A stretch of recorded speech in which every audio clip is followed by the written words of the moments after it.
keep all your windows locked. Do you surrender?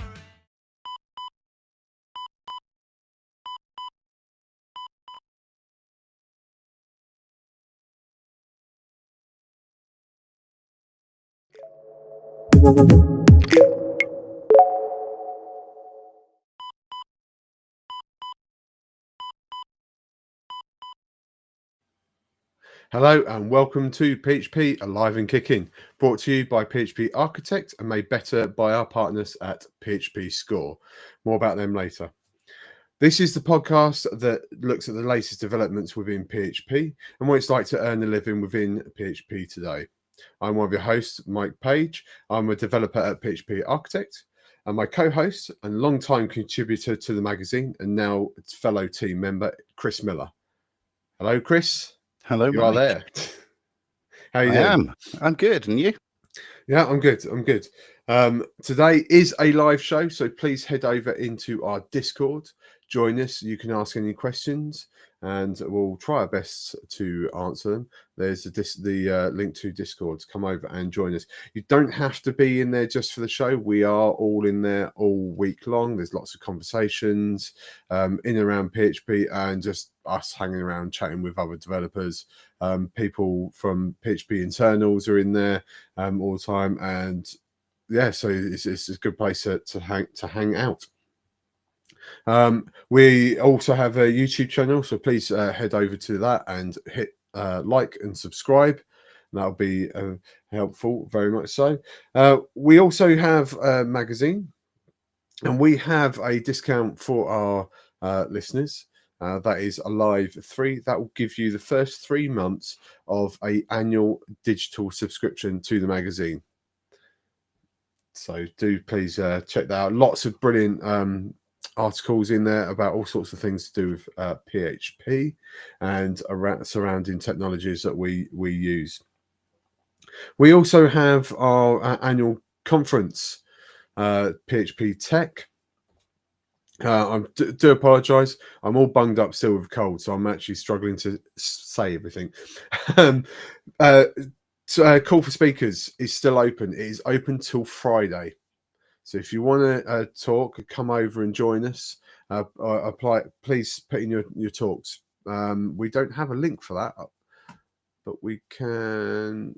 If you head over to the PHP Tech website, there's a button there, but it's only until Friday. Then it's closed. We'll then start picking who's going to be talking at the conference next year.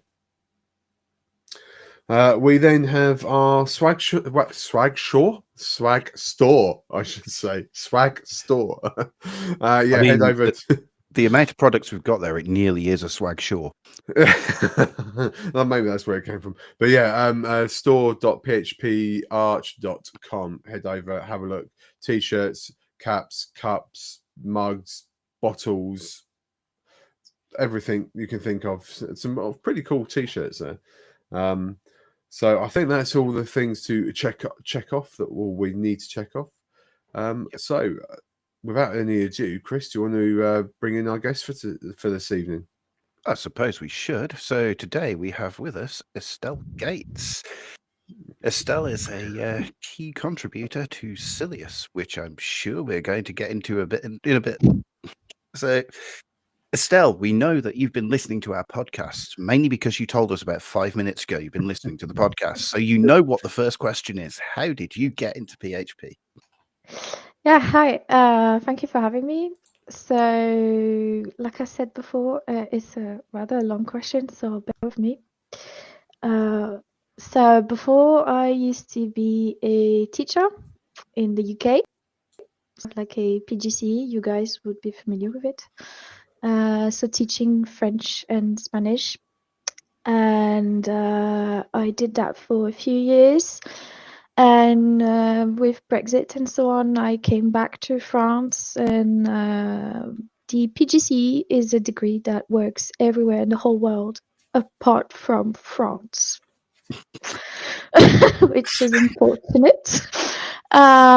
So I taught for a year as I wasn't full on qualified for French teaching. but the money was like horrible, so I had to change jobs. Well, I was told like you could do this for 3 years and then carry on, and then you can like we have this the way we do degrees is like it's a competition, like only the top whatever people get selected. And I was like, I'm not gonna wait for 3 years, live at my parents, and hope that I can get a degree for a job I would know how to do. Not doing that. So I was like, okay, I know how to speak English and I'm a massive nerd. What can I do with those things? So I had some friends who were developers. I knew a guy who was a Magento developer, and my boyfriend is a developer too. He was learning at the time. My cat is sorry, and yeah. So I was like, okay, maybe I'll give it a go. And so I started like fiddling with tutorials and stuff like HTML, CSS, JavaScript, and decided, okay, that is for me. That's fine. And during like right before COVID started, I decided to go into like a class for it for like web development. And so the whole course mostly was online because of COVID, which was annoying. But that was really good. And then we started to learn PHP for real. I had an amazing teacher. Shout out to him, Xavier Salabaria. And he also showed us like tutorials by Lior Chamla, who's French. So you wouldn't know him, but he's massive in France. And that's how I learned Symfony originally. And after that, I did an apprenticeship with a company called MindAware via Open Classrooms. So that lasted for 2 years. So that was like full-on open source PHP, which was fun. And yeah, I've stuck with PHP ever since. I've tried React for a year, hated the whole and I really hope I'm never going back to it. But yeah, so and now I'm at Akawaka. Well, I've done like another company too, and now I'm at Akawaka. It's been a year, and yeah, it's funny actually that I'm a dev because like I did nothing to study development in my original like path. And it was never like offered to me, which is insane when you look back now, because like I grew up with computers. Like I remember my first video game was like The Lion King on MS-DOS, and you had to like type terminal commands, and it's like how there was a sign. But yeah, pretty much it, I think. What else? I don't know. Cool. So one of those journeys where you don't start in tech and end up in tech, which And yeah, and you've been in tech for roughly about the same time as me then. Yeah, It was correct. around COVID. That's kind of where I found it. Just before COVID. Yeah, cool. So you mentioned learning through open classrooms whilst working at MindAware. What was that experience like? How did that go? Well, that was during COVID too, like 2021 part, and so that was during what's it called? Curfew. We had curfews here. It was pretty intense. So I was spending my whole days at home because MindAware was a remote job and Open Classrooms is a remote training course. So that was pretty intense. Like at first you're like, okay, that's amazing. I can like dev all day. That's great. And also MindAware was a very teeny tiny company. So in the beginning when I joined, it was just the boss and me. Because it's like I should say what it is. It's an open source project which lets you connect applications together. So like, I don't know, you have like WordPress data that you want to stick into your CRM or vice versa. And it's like full on customizable. So that was like a deep project to join for a newbie developer. But that was fun. And at some point he was able to hire more people. So that was good for me too, and they were also apprentices, so I could like start passing on the few things I knew, which was fun. But yeah, and open classrooms is it was like every Friday or something, and you get 9 projects that you have to do and submit, and they are like incrementally harder. For the PHP and Symfony course, they've actually changed them since, because it was like quite outdated. And actually, in the beginning, the open classroom stuff, to talk with other people, you only had a thing called Workplace, which is a Facebook, like it's exactly like Facebook by Facebook, but like a dedicated sort of area, and it was rubbish. Like I have no kind words for that awful thing, because like it's completely like you can't share code. Like there's nothing for like sharing code, and people reply like 5,000 days later, like, oh, by the way, this is how you could do it. So that was really, really annoying. So that's why we mentioned it before, but that's why I was like, how about this thing that is called Discord, and which is great and instantaneous, and I can talk to people for real. And so I created like an unofficial Discord channel or server for that PHP and Symfony training course in France, which was pretty successful, and like that was a great place for me first, because I was like, okay, I have people who can help me. That's great. It's even got like mentors and stuff, and lots of other people who've been through the same projects, and it's like, okay, I don't know how am I supposed to do this, and very helpful place to be. And I think, from like being humble, that it helped a few people too, and I still like manage it now. There's less people than there used to be on it, because I think the course is a bit like there's less people taking that course, but yeah, it's still active at this date. Awesome. But yeah, So, completely random aside, do you know when I discovered Discord had the ability to format code? no. Yesterday. All right, okay, interesting. And you do know that you can like tell it what language it is, right? Wait, Like, what? you can go, yeah, you can go like PHP or YAML, Yeah. and like Do there's you know when I overrides. found out about that? 2 No. days ago. I had no idea. I don't know where it was. I stumbled across it somewhere by accident or something. I can't remember where it was, but I remember seeing that at the weekend. It's like, oh, or just Well, before the weekend, sometime last week. In all it's honesty. a very useful feature when you're Yeah. sharing code all day long.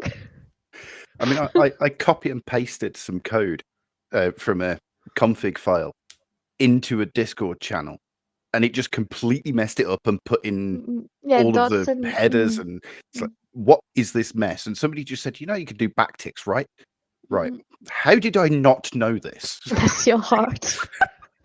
Well, it's the same. But like you can try to do it in Slack, but it's awful. Like it's a Yeah. really unpleasant experience. But yeah, that's why I prefer Discord.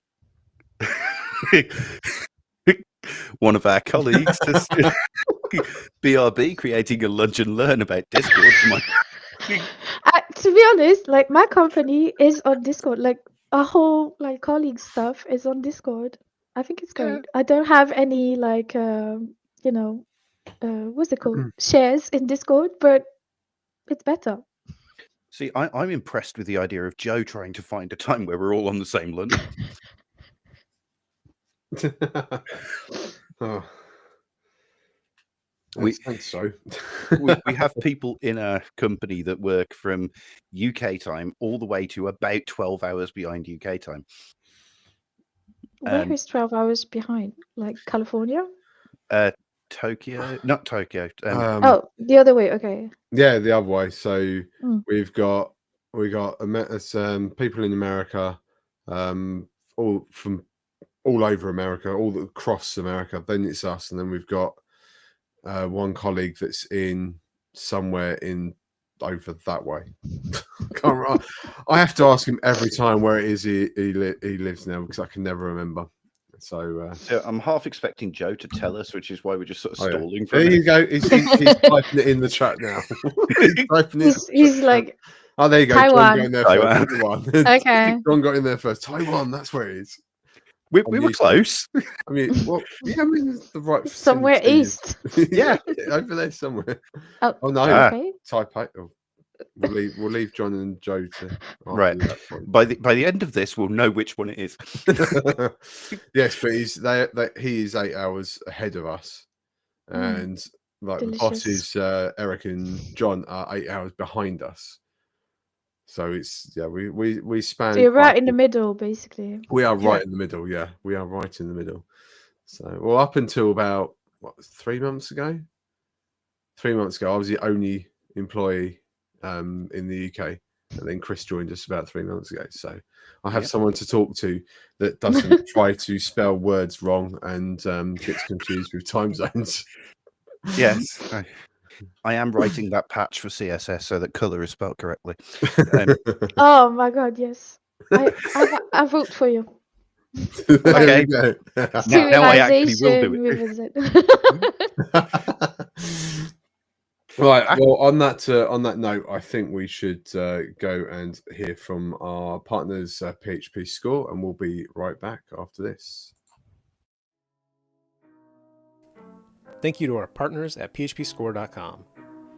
Every app builds up technical debt over time. It's the price we pay for shipping new features and moving fast. When we build up too much of it, though, it can start to impact how we work. Team velocity suffers, bugs become more frequent and take longer to fix, and everyone starts to get a little frustrated. The key to managing debt is to measure it. A credit score can help you understand how well you're managing your financial debt, and now there's a credit score for your technical debt.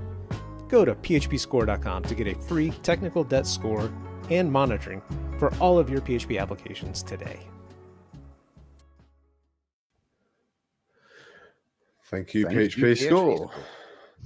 I'm there trying to type a message to you, Chris, but no, and then realise we're running out of time. Joe has come back with a nice one, and he's going to get us a dictionary, apparently. Yes. I don't think it's us that needs the dictionary, but hey, No. I have realised that we're not showing the chat, so now there's a bit of conversation going on. We'll bring the chat up, but it's completely ruined the scene. Right, let's do that. There we go. Yeah, we'll do that one. That will do. Right. Fair. Okay. So what's the next? Chris, I know you've got quite a few questions there, so I'll let you carry on with your questions there. Seeing as we're talking about breaking CSS, it sort of leads nicely into Symfony UX because every time I use it, I break CSS. From what I understand, you've been contributing to the UX side of Symfony for quite a while. No, I've done like one PR, but what's his name? Hugo Allium, who's like basically in charge of Symfony UX now. He was really nice about it, actually. Like I've met him a couple of times since, and he's like, oh. So yeah, no, I've done one PR about like icon sizes. Like it's very minor, but I was really excited to do it. Yeah, So you know, it's like okay. I've done like 3 PRs on Doctrine. That one got me like through the roof. Like I was like, okay, nice. yeah, that's really nice. That was Yeah. well, 4 actually. Yeah. Open source contributing is one of those ways of people learning, and you can find some of the nicest people on the end of a open source PR Definitely. that will help. I mean, I've got one that I'm working with Derek Rethens on the PHP documentation. We're currently working through to implement an addition to the RSS feed that will allow you to get RSS feeds of any update specifically for the comments and other sections for when you've got votes open. Which working with Derek on that it's fun because you get to hear from the people that do this day in, day out. And yeah, I saw the conference Gina gave Gina Barnard, gave in at the AFIP Forum PHP. I don't know if you know. Yeah, she gave a conference about how to write the PHP documentation, and literally sitting there thinking, oh my god, it's like I had no idea how vast it is, like how much it entails, like how many folders and things are done in many different ways, and yeah, it's interesting actually. Yeah, and it still amazes me looking at the PHP docs and seeing comments from 20 years ago, Yeah. but then knowing that those still work in most cases. It's that is quite an achievement to have a language that has been that stable for that long. Well, it's like you know, when I did one of the doctrine PRs I did was literally like, oh, there's a wrong copy paste, you know, copy paste gone wrong, like something's been copy pasted in a command, and like that's again minor, but Grégoire, the guy who like manages it, he wrote a comment that said, I love it when people fix something like a bug that was introduced 10 years ago, and I was like, cool. And often, even simple little PRs like that, it's that step towards improving access for the next person to come into the language, the framework, whatever you happen to be changing the docs for. And docs are one of the hardest things to write in development. I mean, I spend more time worrying about what docs look like than I do the actual code, which... Well, actually, it's funny you mentioned doc because, like, again, it's one of those where it's like, when you look back, you're like, oh, here are the signs of me going to that place. Because so now I'm doing a lot of not maintaining, but like writing documentation for the Cilius stack. So it's like this sub part of Cilius, which is like the non-e-commerce part. It's basically easy admin, but Cilius. And so I write a lot of updates on the documentation there. And so struggling with a Git book at the moment. It's really a pain to use. Like, I know I don't like it. Don't tell the people at Cilius. But yeah, and like a few years ago, when I was working at Middleware, the documentation was on a WordPress website, which was awful to maintain. Like, you have no idea. And so I was like, okay, we can like migrate that because that's really like not modern. And so I did a bit of research and found like there's many like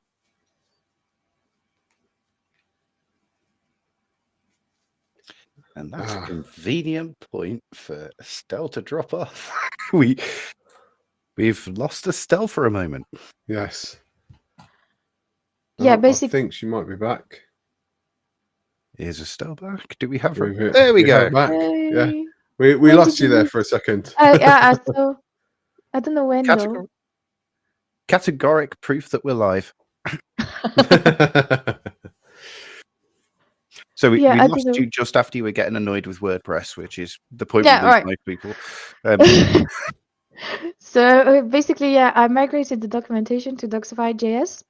Like you upload it on GitHub Pages, and it's very straightforward. Like it's standard, easy, like Markdown files, which everyone likes.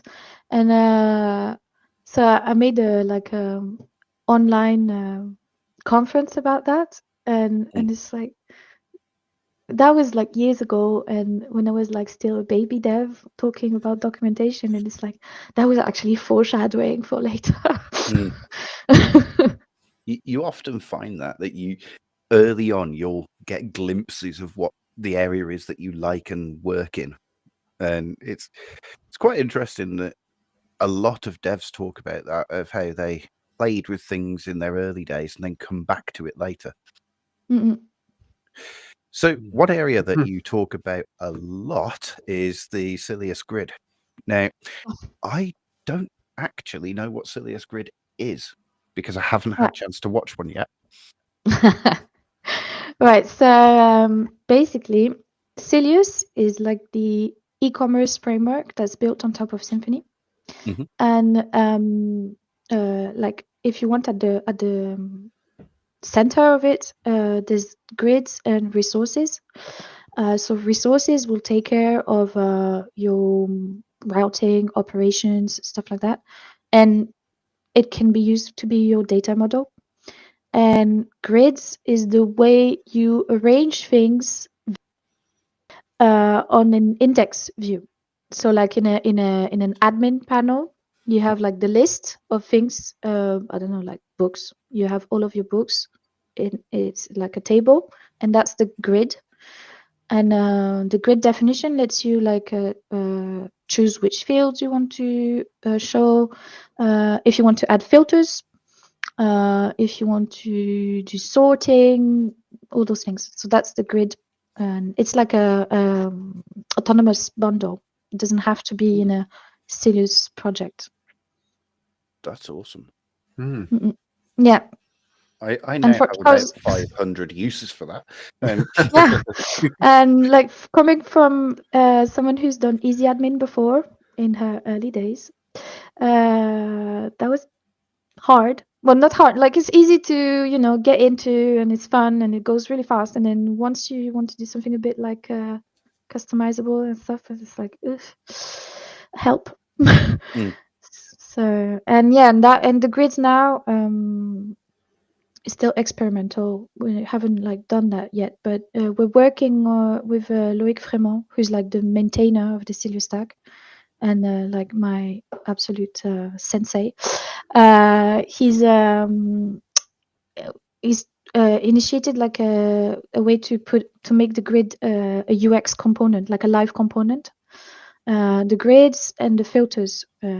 So the idea is that it's like reactive.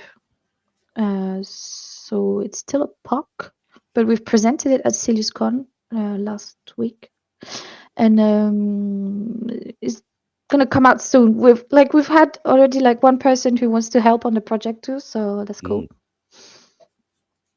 So it's a coming soon, which is Yeah. I don't want to give a date because we just said yesterday, like, oh, not too soon. We have other things to do. But so. Are we talking like next 6 months kind of thing, or are we?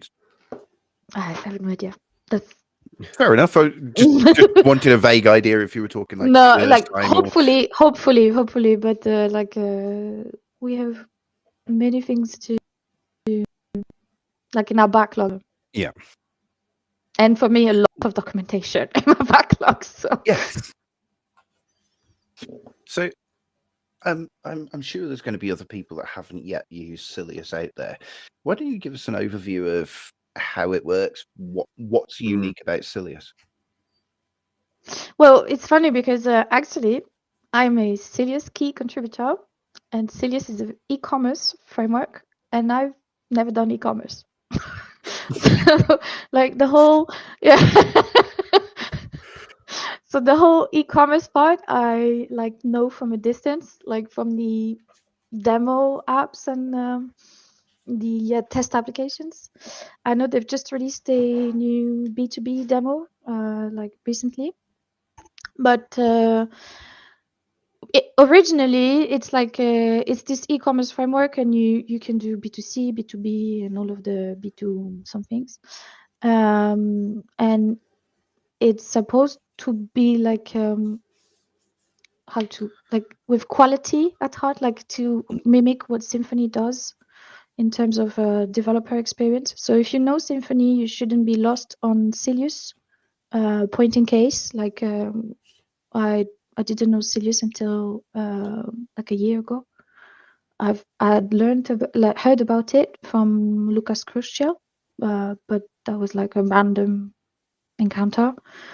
And yeah, so it's e-commerce. Apart from that, I can tell you a lot about the Cilius stack, like so that admin panel thing. So it's got a front like a shop, a front end if you want, and a back office. And so the back office is the Cilius stack basically.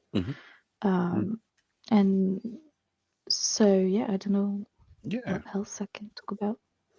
So I assume this is built in such a way as it's open source, it's free to use, and you can. Correct. That- Yeah, and there's a paid version as well. I mean, open source has to make some money somewhere, right? That's how you make money, exactly. But it was the same for Middleware. Like, it was free open source, but if you want us to set it up for you, well, give us money. Yeah, no. I love the fact that you work at Akawaka, where there are 4 key contributors to Silius. That Yeah. basically your team is writing the framework you're using, right?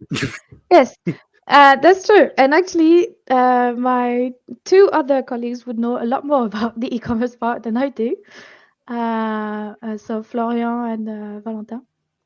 But I think that's I don't want to say because, like, thanks to. I'm gonna say thanks to Loic, vraiment. So who maintains the Silly Stack and does a lot more even on the e-commerce part. He's passionate about it, and like, if you work with him, he will like show you, like, okay, you want to pair program, and I'm doing this POC, and we can try this, and I think that's how everyone got into it. And so now my company has been like a partner of Cilius since 2022. So yeah, I know that as a company we do a lot of e-commerce projects, just not me. Well, yet maybe it's going to change soon, but I don't know. Yeah.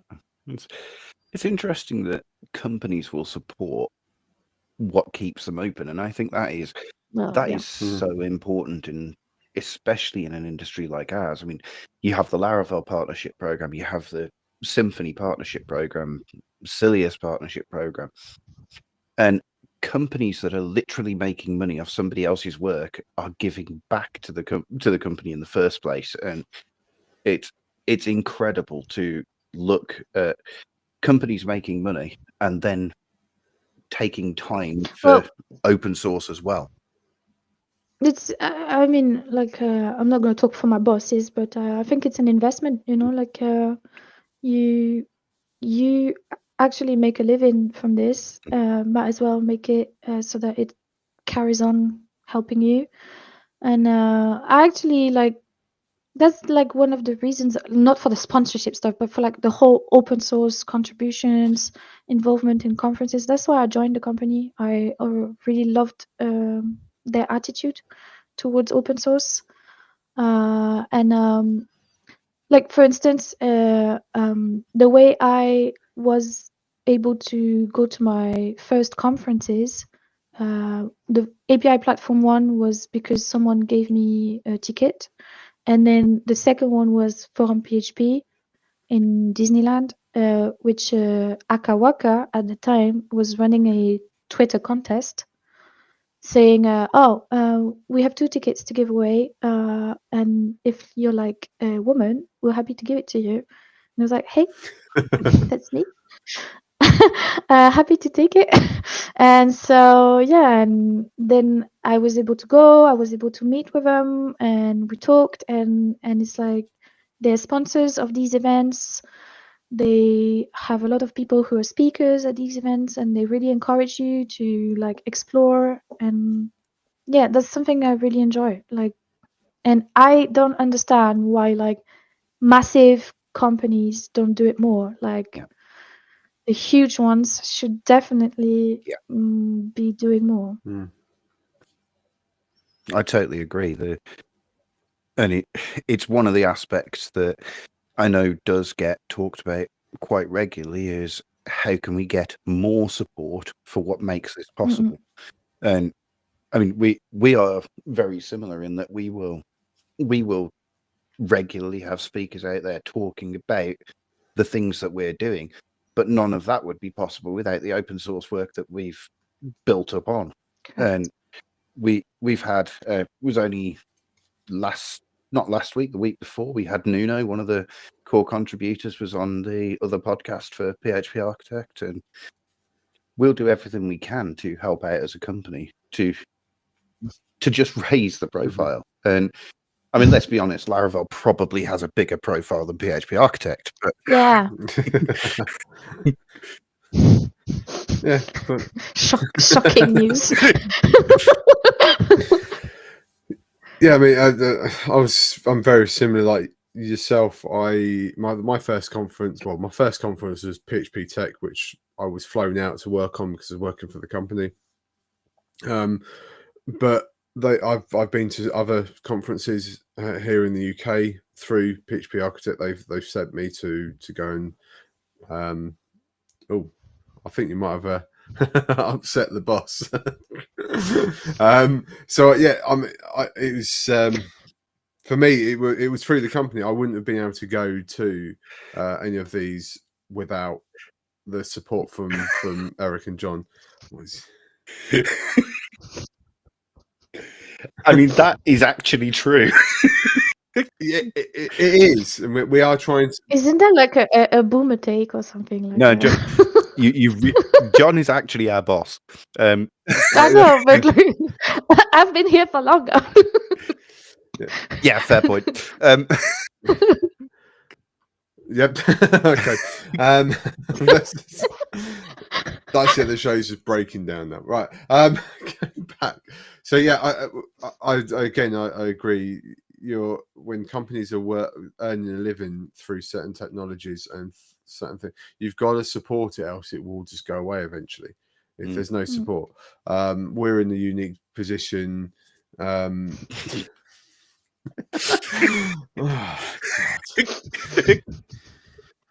Right, John, we're trying to have a serious conversation here. I mean, at this point, I'm not sure we are. No, I don't. I'm trying to have a serious conversation, but it's just not working anymore. It's not working anymore. Go on.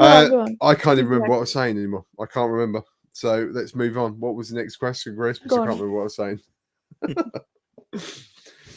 So earlier on, you were talking about middleware and how that was connecting A to B, so WordPress to something else and CRMs to something else. What was it like playing with the hell that is combining APIs?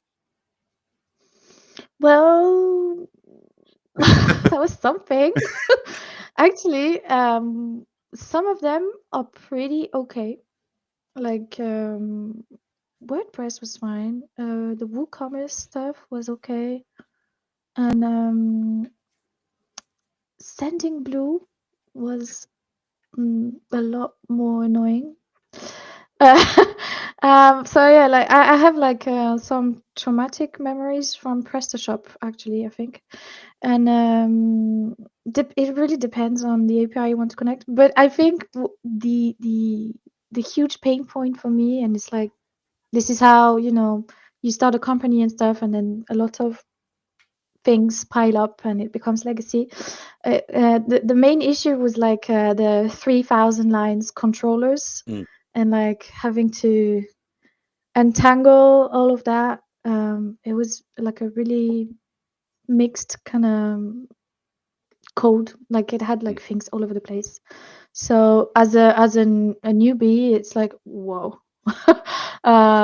It's got like SQL and PHP and jQuery and CSS, and sometimes it's all in the same file. And Because why not? I mean, I don't know much, but I think that one we should fix. Yeah. Or like the install process back in the day was different. So basically, like when you downloaded the archive, like if you're just a client, okay, or like you git clone the thing and you download middleware, it had like this form that you submit where you like insert your database credentials and things like this, and like who's going to be the admin of the stuff. And so that was all in one page, like some sort of installation wizard, but in only one page. And it said on the top, like, when you're finished inserting all of your credentials, please make sure to delete this file, like install.php. Because, like, obviously, otherwise anyone else could, like, hack you. And so I was like, That can't stay. Like that has to go. Oh, I mean, even in bad programming terms, that could have just been an exec call to an RM. Yeah, yeah. There's many reasons to get rid of it. Yeah. Even like from a UI point of view as well. Like you had so many forms and like so that's one of the not the first at all, but because the first things was like I made some connectors, but one of the early things I did when I was there was like we need a better installation wizard. Like it has to be a better process. we do have a question from John. If you Yeah, it is 100% like a Zapier competitor because I had to do benchmarking too, and even considered like even like NA10 could be another way of because back then it was brand new. But yeah, it is 100% a Zapier competitor. Yeah. Awesome. I might have to have a play with that. I have a self-hosted NA10 that I keep breaking, so. I tried one day, like I just wanted to fiddle with an A10, and I was like, oh, I know, like one use case for me would be to sort my trillions of emails. Like I have so much email, which is most of it is pointless, but I still want to not delete them. And so I was like, okay, I'm gonna make a workflow where anything like Symfony is gonna go in the Symfony folder automatically, like nice and stuff. And I only run it like locally. And it went berserk. Like, I don't know what I did wrong, but I had like random stuff being labeled Symfony, and like because I also did like a delete some emails workflow, and some stuff got deleted that really shouldn't have, and it was like, okay, abort completely. Oh, never mind. Oh. Chris is your man for an A10. How many workflows have you got on your? Last time I checked, over 300. Oh my god! What do you do? So, like for what? Like for your own personal life, it's or like actual... it's all personal management things. So there's an AI that will read my emails for me and will summarize entire histories and things like that. And I've got one that does exactly what you were talking about, so sorting into different places, except mine's hooked up to an AI, so it will actually create folders as well if it doesn't fall into a category that already exists. Oh, I'm way too OCD for that. Like, I don't want it to create file folders for me. Yeah, I want it to go to the folder I decided to. The problem is that when I first did that, I gave it free rein to create things if it didn't exist, and what it was doing was actually duplicating the email because it fitted two things. I mean, that was fun. Perfect. That's all you need. More email. Yeah. I'm sure by the end of this show, I'll probably have 1,000 new ones. Well, I have one workflow which just pulls a load of new stuff and throws it into a personal Discord channel for me to collate any tech news I get, and that's it. That's as far as I got with my playing around with it. I tend to start these things like, oh, that's really cool, I want to play with that. Start playing with it, and then I get distracted with something else new and shiny. Another cool thing. Yeah. Makes sense. I have no idea what you mean, Mike. I don't get distracted by new and shiny. We won't go down that road. Right. What is the next question? Let's keep the show moving forward before we go down that rabbit hole. So you mentioned my second favorite thing in PHP, API platform. And using API platform with Symfony. Now, I've used API platform with Laravel, and now, given the choice, that is how I write APIs because it just does it for me. What's your experience of using API platform? Well, my the first time I touched on it was when I was a student in open classrooms. One of the projects was to write an API, and so like you could write it all like by hand in Symfony,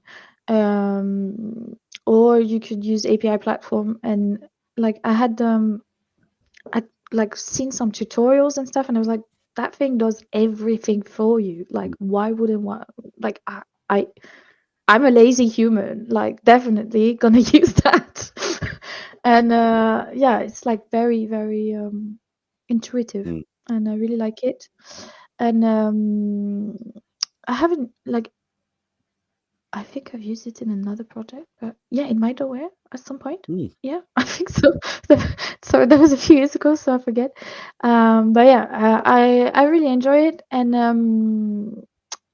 I actually love API Platform Conf. Like, even though I don't use API Platform right now, Mm. it's literally like my favorite conference because you learn so much. Like, even if you don't write APIs, you go over there and like you learn new things, and the community is insanely nice. Like, it's an amazing place to be, and I don't know, like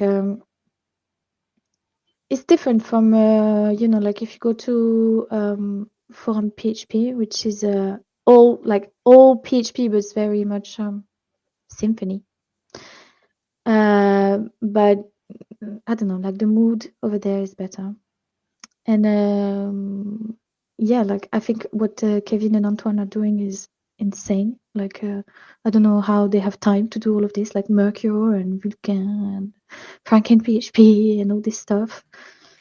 But yeah. But I don't have like many API projects at the moment. Yeah, and I mean, one of the things I love about it. Sorry, I am trying to talk and type. There, I've done the typing bit. Now I can do the talking bit.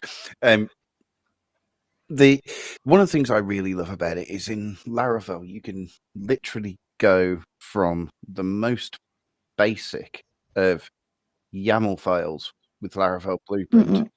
to an API in about 4 minutes, which is that is like scary because I am old enough to Yeah. remember when there was no such thing as automated APIs, and you had to write it by hand, and you had to remember whether you used users or user last time, and you. No, even like first of all, like even just for the like Swagger Open API documentation, for that simple reason, 100%, that's why you need to use it. Like Oh yeah, it saves you so much time. And yeah, same in Symfony. You just put an attribute on top of a class, it becomes an API. Like it's so easy. Like I don't have a better word for it, but yeah, it's just a few annotations on top of your entity, and you're good to go. And you have even like setting up authentication is not too hard. Like yeah. yeah. I mean, Steve McDougall, API guy, he literally found API platform and had to do a live stream with the creator. And the aim of this live stream was to go through and go, right, this is how you do this, and this is how you do that, and this is how you do the other. And the answer was almost always, yeah, you've already done that. Yeah, like serialization, Yeah. pagination is taken care of. I mean, everything, like it does everything. Yeah. I'm waiting for the opportunity to play with it. I just don't write any APIs at the moment. So, Yeah, that's the thing. I'm Like, that's my waiting. I need point. to. But like in my previous job, it was all like a ginormous monolith that was in Symfony 4.4, and that was serving like multiple React front ends, and it was so an API, but like everything was like we've reinvented the wheel. And I knew about API platform, and I was like, why don't we like? Because obviously, like when you like do everything yourself, you make so many mistakes. Like you are not respecting like REST at all. You're like returning 200 status code when it's like no data found. Like I mean, Don't get us started on that. yeah, and it's like, why are we doing this? Like, there is a much simpler way. You successfully failed. That is the way. Yeah, exactly. That's Well, like, I swear, like so many times I was like, why? Or like, why is this a post request? Yeah. It's a get. Yes. Like, why? one of my early things I did with our with Architect was having to consume a third-party API. And back at the time, Eric John used to talk about it on the show because they were getting so frustrated as well. But everything, it took me a while to realize that they literally sent everything back as a 200 and then put their own error code in the body. Yeah. Had a different an error code in the body, and I'm just going, is this a 200? Yes, right, great, let's carry on. And it's like, oh my god. Yeah, that was fun days. Now imagine Trauma. that pattern, but with a SOAP response. I have dealt with that. Oh. No, thank you. Oh, dear. Yes. Why? Why do people do it? It's just... Well, so should we turn it for? I don't have a tea mug, but yeah, 418. If anyone wants to know what we're chuckling at, is that. Yes. Oh, dear. Yeah. Why don't we just return I'm a teapot? It's fine. And I had one. I mean, you might as well at that point. Yeah. I had one that was just making up its own error codes. At one point, it genuinely returned a 600.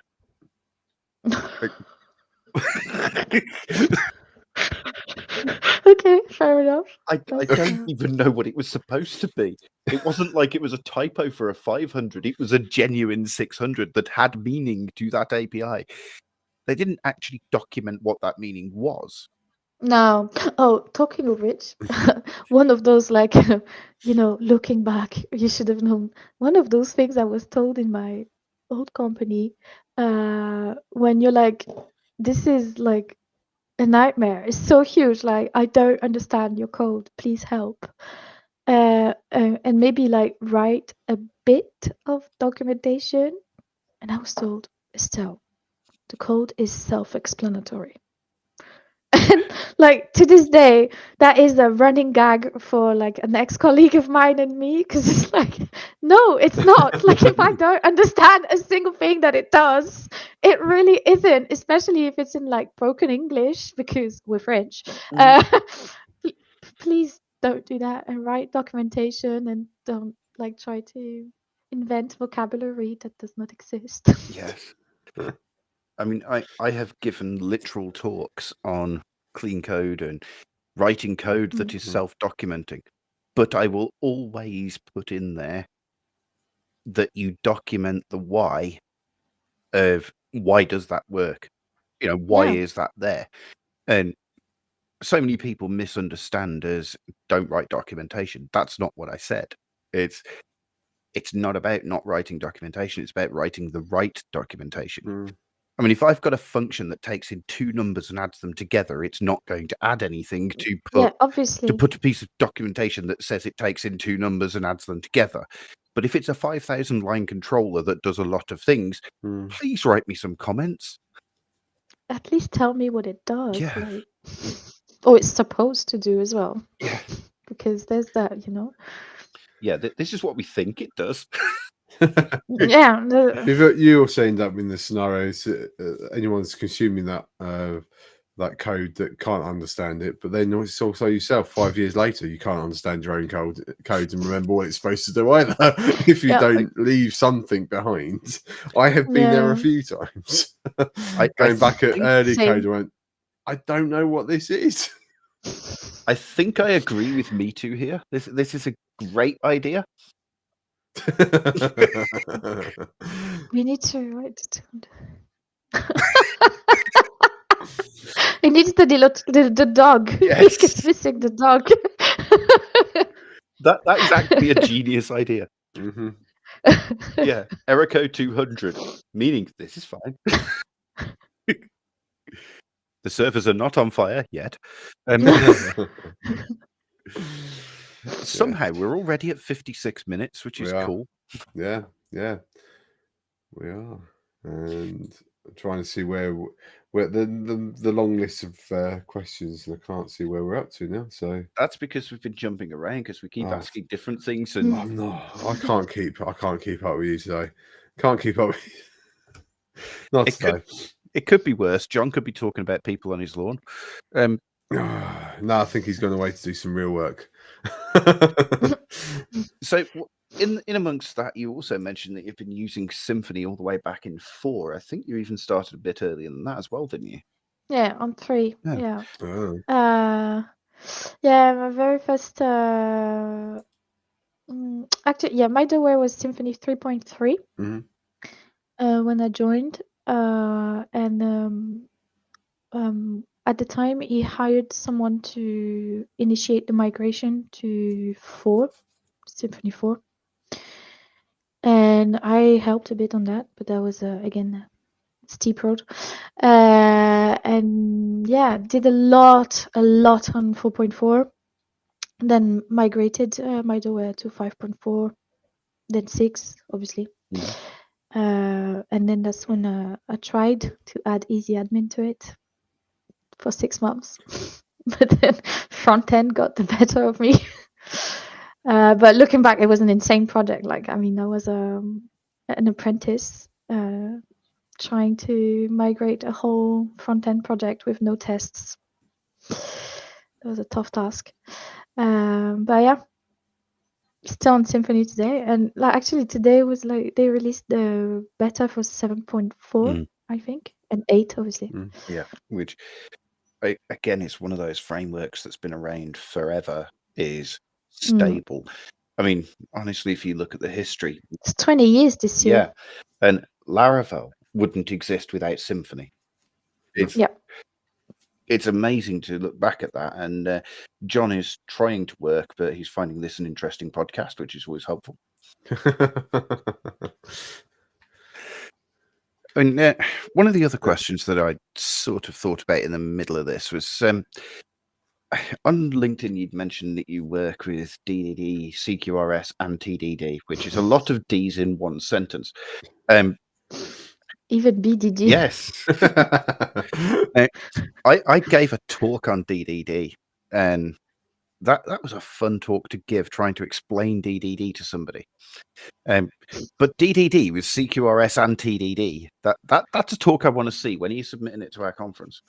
No, I'm not doing that. That's a hard no.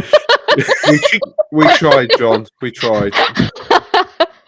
No, I mean, yeah, like that's what you're told you're doing. There's a huge difference between what you're told is supposed to do and what you do on your day-to-day. Like, for instance, the TDD part, yeah, okay, for like a basic feature or something that's been done like times and times again, sure, I'll write a test first if you want to.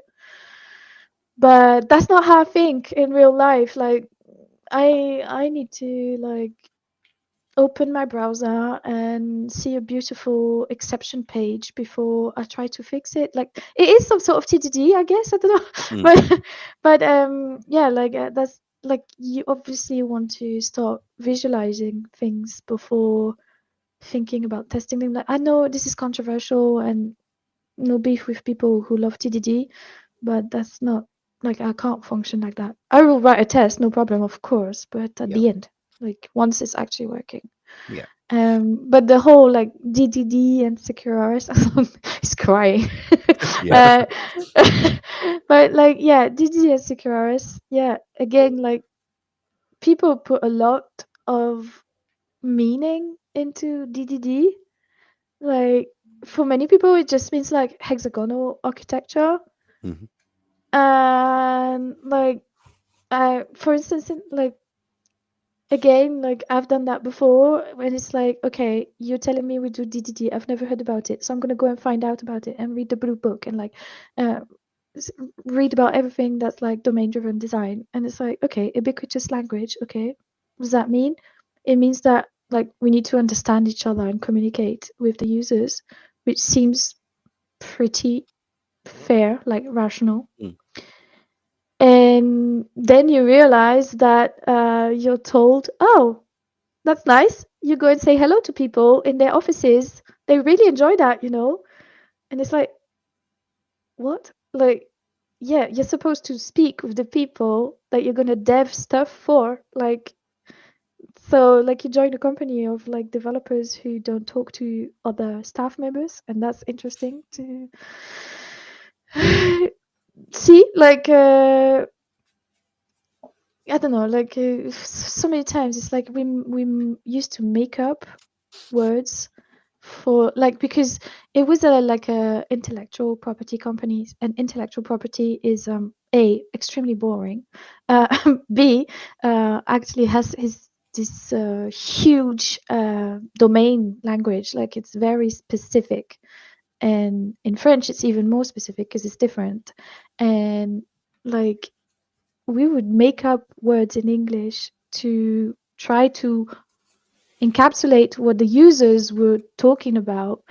And it's like, why don't we just ask them? Like, stop sending teams or guessing what they want. Just fucking So, talk to them. Like, so are you suggesting that developers could perhaps talk to people? yes, that is a skill that needs to be taken into account. Like, please. Yeah. Oh, yeah, we're gonna don't. this show's gonna get cancelled now with that comment. I'm sorry, yeah, but please don't be like what's it called, Mr. Robot. Please, like, talk to people. It's like you want like something insane. Like, so in that intellectual property company, the what's the word? Like not lawyers, but like IP paralegals, if you want. These people were in charge of like writing the laws that make the system work. Like as every country has their law, and those laws were written in SQL. So first of all, this is IP paralegals writing SQL with no training. So that's a first interesting thing. And one day they were like, "Oh, I have like a problem with parentheses. Can you come and check it out? Like, can you help me?" It's like, "Okay." And I land there, and this girl opens a Microsoft Word document, like an SQL request with parentheses everywhere. I was like, "Wait, are you telling me that none of these guys ever told you that you can like have a text editor to help you with like coloring, like syntax coloring and stuff?" And and literally, like I just like made them download the Sublime text, and that changed their lives. They were like, "Oh my god, it's so much better!" And it's like, all I did was like, all the other guys were like, "Oh, you know, like they really enjoyed that you made them download this," and it's like, you could have done it for them, like for all the years I wasn't there, and you've been there. Like they're your colleagues, you know, they don't bite.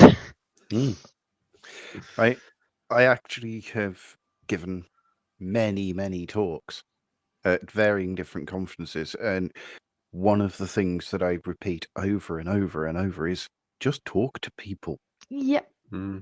It's And so much nicer. I mean, I gave an absolutely revolutionary concept at one of these talks. This was one of the talks on how to resolve conflicts between team members. Step 1, talk to each other. Okay, end of steps. And the rest of the talk was like, okay, how do you talk to somebody when you're in conflict? Don't be rude. Yeah. Remember they're human too, and everybody intends the best in most scenarios and that kind of thing. But yes, I love the fact that 404 is communication skills not found. And we also have A. Woods, who suggests that this is insane and pure heresy. And I love the fact that Discord and all of the other channels are joining in, which is brilliant. Yeah. I will just put into context, when John started crying, it wasn't about to do with your TDD approach. It was to do with the fact you won't submit to tech. Okay. No, Okay. that talk to tech. Well, that talk to tech, but I can give another one, but not that Go for one. it. Personally, I would love to see a talk on Silius at Tech. Get in there. You got a few more days. It closes on Friday. This Friday. Oh my this god. Friday. All you have to do is give us a title and a little bit of a brief. Yeah. This is what the talk's about. And then if you get picked, you can come over to Chicago and meet the team and have chats. generally speaking, for international guests, we'll ask for 2, but we do also supply the hotel, the flight, the ticket for the conference. So you get a whole package. Nice. Pretty sweet deal. Yeah, What day is it come and today? It's Tuesday. it is. It's You Tuesday. Didn't have, think about it. you got a have few a few days. days. You got a few days. Yeah. So Cool. where are we now on your? Yeah, I'm not going to keep following your list because I don't know where you are. Are you at the end of the list, or have you still got more to go? I have no idea. Should we just ask that? Rebellion. Throw the script out the window. That happened about 20 minutes in. So John reiterates, call for papers closes on Friday. Okay. It has been open for 2 months. I may or may not have submitted 10 call for papers. Hey, I've submitted, and I vowed I'd never talk in front of an audience ever, and I've submitted, and I'm now more petrified of my talks getting picked than anything. I'm like, oh my god, It's I'm actually going to do it. So Me Too has a bit of encouragement for you. No. No pressure, just do it if you want, but you really should. Take your time deciding. Sure. Well, thanks. It'll be awesome to see you over there. I know you say your favorite one was the OpenAI API. Sorry, Open API. Oh, do you know what? My brain is so fried. It's all right. It's all right. But I will say that tech does feel very welcoming to anyone that comes along. I've been twice now, obviously, but as part of the team. I possibly wouldn't have gone over for that without being part of the team or someone sponsoring me, because it's quite a trek to go over for us. But everyone was just welcoming. Everyone sort of you sit chatting to someone, and then 10 minutes or 15, 20 minutes into your conversation, you realise who it is you're chatting to. Yeah. Oh my like someone gosh, like that Ben feeling, Ramsey, you're yeah. just having a chat with Ben Ramsey, and you realise oh, it's Ben Ramsey. Or I know last year at Tech, I sat chatting to someone for quite a while, and we're just having a nice chat, and then I realised it was Awoods out of our Discord who's been chatting away in Discord this evening, and we had no idea we were talking to each other, but we talked so much in the Discord before. So yeah, it'd be great for you if you could make it over. That'd be good. For me, the highlight of last year was the first time I got to last year. This year. It was this year. Was the first time I'd got to Tech, and there was me sitting at a table eating sushi with like the writer of Prism, the writer of Verbs. I'm sitting with people that write the packages I use. Insane feeling. But everyone, what I would say about the community that I see within PHP Tech is that there's no sort of tiering system, or there's no cliques. Everyone just talks to everyone. There's nothing, no stigma about just someone like ourselves who are just developers, or like me who's just a developer, going up and chatting to someone like Sarah who's a core contributor to PHP. And there's nothing there apart from my own insecurities and my own social anxieties and all that sort of stuff. But there's nothing stopping me other than that. If I get past all that, I could just go sit and just like have a drink with anyone and chat to anyone that's there. I'm the same. Don't worry, you're not alone. But having a drink does help a lot, I have to say. Unfortunately, this year I was not well at all. First of all, in setup, I had an injury, had to experience the American health system, emergency health system for the first time ever. And then I ended up with a really nasty cold and just felt like rubbish for the rest of the week. So I don't remember a lot of this year's, apart from almost falling asleep, because you watch some of the previous episodes, so you know that I'm generally there to work. I'm working on a lot of the equipment. I have a background in sound engineering and things like that. So I'm generally in the main room, and there was I think it was on the first night, on the first day, John, who's sitting next to me, prods me and says, "You're falling asleep. Go upstairs to bed." So yeah, I was that bad. So unfortunately, I don't remember much of this year until like the last day when me and Chris spoke for the first time properly, because we're sitting waiting to go over to the airport to go home, and yeah, that was before Chris joined us, and it was like first time we've met, and we literally live like an hour drive away from each other. Oh, We really? yeah, literally an hour drive. I could So be it's now a standing joke that we flew 3,000 miles just to meet each other. And That's cute, actually.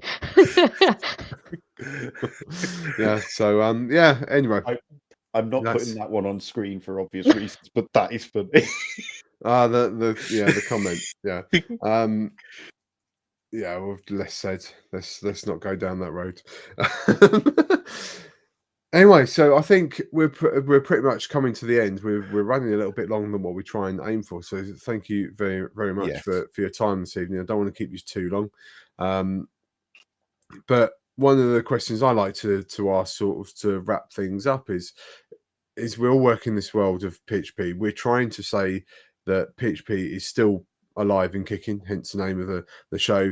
There's lots of cool stuff coming out, not just within PHP core itself, but in the surrounding areas. We've all got our favorite things that come in. We've got PHP 8.5 hitting live very soon. It's in a matter of weeks now. But what in the whole world of sort of of PHP, is there anything in particular that's kind of excites you about working in this area? Well, at the moment, I'm like really, really, really what's the word? Committed to the whole like Cilius ecosystem, because for me it's actually a bit new. So I'm still like, oh my god, so this is how you do things and stuff. So like the Cilius Stack initiative is really like my day in day out focus, but via that I've found out more about Symfony UX, which I think is awesome. Like I hate JavaScript and I don't want to have to write JavaScript, and well, I don't hate JavaScript itself, I hate the frameworks, let's just say. So I think Symfony UX was an amazing idea, and I was actually like quite lucky enough to meet Ryan Weaver 2 years ago. Didn't know that that would be the last time, sadly. But he was a really, really, really inspiring person, and that was one of his pet projects, which is awesome. That like his legacy is huge, and so yeah, I really want to explore Symfony UX more, because it's got like huge capabilities, I think, for us to write like full-on web apps without having to write JS, which is beautiful. And like I know something like came out today, which looks awesome too, in the new Symfony release.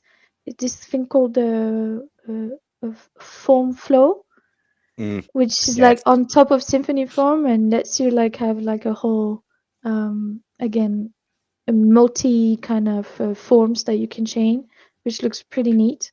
I really want to check that out. So yeah, I don't know. Form flow looks like a really, really nice solution to multi-page forms. Yeah, definitely. This is something that I would have loved to use 3 years ago in that easy admin interface for middleware, because that is literally like what we did was like dependent forms, and that's where I struggled. Well, I sympathise with your not wanting to write JS, and I do a lot of work within Laravel, so I love Livewire. It just means I don't have to write. It's either that or I use Claude to write all my JS. Yeah, that's one of the use cases where it's actually like, okay, yeah, I will try to use AI for that. Not a big fan in general, but if it's JavaScript, please do it. Well, we've talking about AI. Me and Chris have got a few experiences we need to set up. I don't know if you saw Yes. our episode with Ash from No. from Laravel. No, I haven't seen that one. He's the head of AI for Laravel, and he created well, within the first weeks of working at Laravel, released Laravel Boost, which helps or aids you to use the AI within Laravel to help write your code. But Symfony is something that I do want to have a go at, try play around with. But again, it's one of those things. I'm looking for a project that I can sit down and have a play. So yeah, that's something I'd like to. But I definitely want to check out the e-commerce platform you got there. I can't remember how to pronounce it now. Cilius. I didn't want to say it wrong, so I was like, don't. Cilius. So yeah, I've got a potential use case for that. So that might give me the boost to actually get a project going in Symfony, and yeah, so that's great. Okay. Cool. Well, again, thank you very much. I think we're going to start wrapping things up now. We are running quite long. But don't forget, anyone that's been watching us or wherever on Twitch or YouTube, you can head over to our Discord. We are there all week. People are hanging out in there, chatting about all sorts of things, including posting pictures of dogs and cats sometimes, as we do. Also, if you're watching us on YouTube, please like and subscribe for us. Magazine discount, Chris. You're not putting up our little things. Come on. I was trying to find the buttons. Magazine discount. Do subscribe to PHP Architects, our magazine that is released every month. If you use the Alive 3 code, you'll get your first 3 months free for an annual digital subscription. I think I got that one right again. I mean, PHP. That's what I think it is. I hope John's it is. never told us it's not. Yeah. John, is that right? Is if he's still listening? I mean, the delay is there is a bit of a 10 delay minutes at the moment. There's a few minutes delay, so he'll probably answer that question when we've finished and when we've gone offline. PHP Tech. Do take a look at PHP Tech. If you're not going to submit, do see if you can come over. It is a really good conference. Even though I'm very biased, but I've very much enjoyed it myself. And it'd be nice to see people over there, see new faces. We do get people traveling from all over the place coming over. It's a 3-day conference. There's 3 tracks, I'm guessing. I don't think they want to do more than 3 tracks. 3 tracks, 3 days, loads of socializing. We have the main room. We have all like 24 hours almost, so most people will hang out in there, play games, have drink. That's like a hackathon, basically. Well, there are. Did we do it last year? This year we definitely did a battle snakes competition. Yes. So if you want it, that's always fun. trying to put something together for battle snakes. I have seen people. So I can't remember. Yeah, we did do it last year. So last year we did it on the second night, and I remember there was a couple of people sitting in the corner on the first night evening, coding this battle snake ready for the next day, and I think they stayed up to about 4 a.m. trying to code about battle snake ready for the competition the next day because they knew they would be sitting in talk for the rest of the day. And when I saw them the next day, they were they weren't functioning very well on that man. So but Tech, do please here you go. 3 just stick it on the subscription. That. That's a tongue twister. Yes. That's why I put it on the screen. I'm not going to say it out loud. Also, you can head over to our store where you can pick up some t-shirts. There are some cool ones with and some hats, and there's all sorts of things over there. I'll tell you what, let's actually show the screen if I can remember, if I can find it. Where's it gone? I've lost it. I mean, I'm more interested in what happens when we add another thing to the stream. I know. Was it? When you share the screen, it goes over to the screen, so I can't see what we're actually streaming. So yeah, hoodies, hats, t-shirts.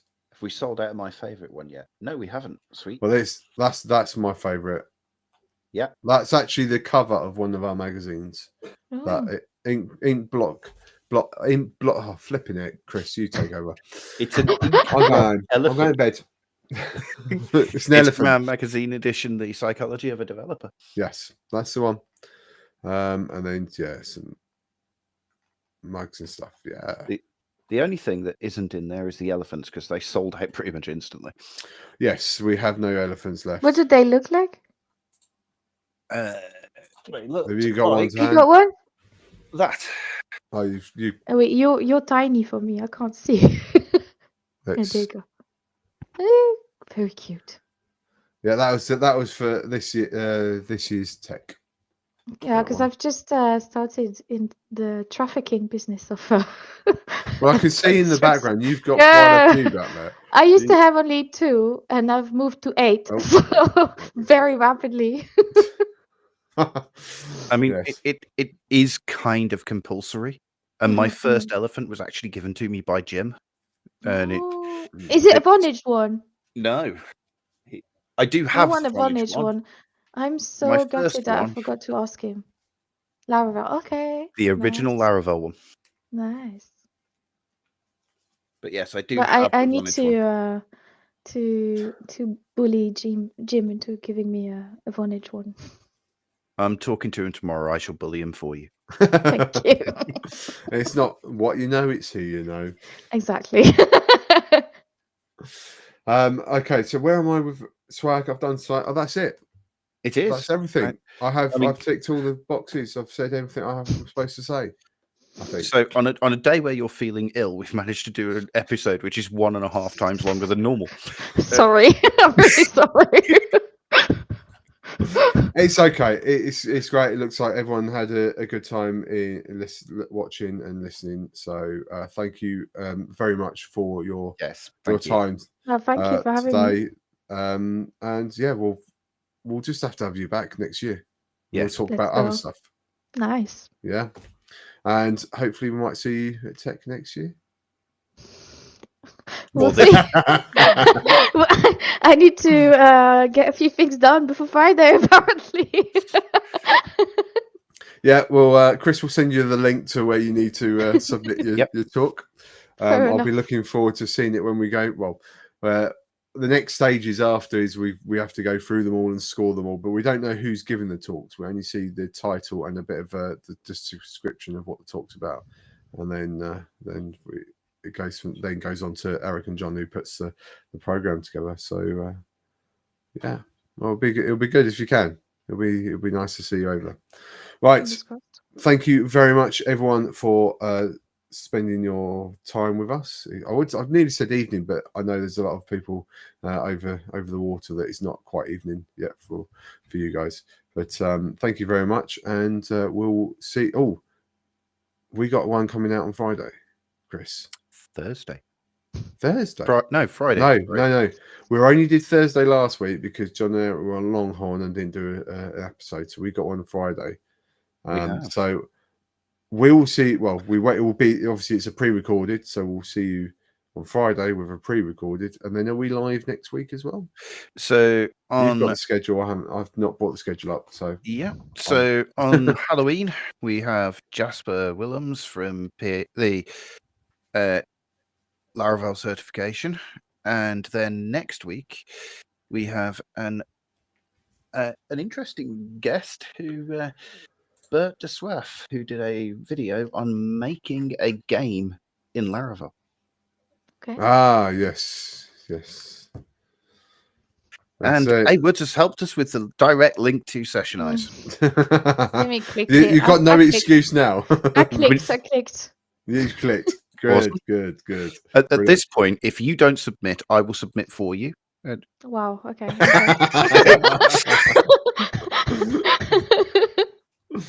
Well, on that note, we're going to say goodbye.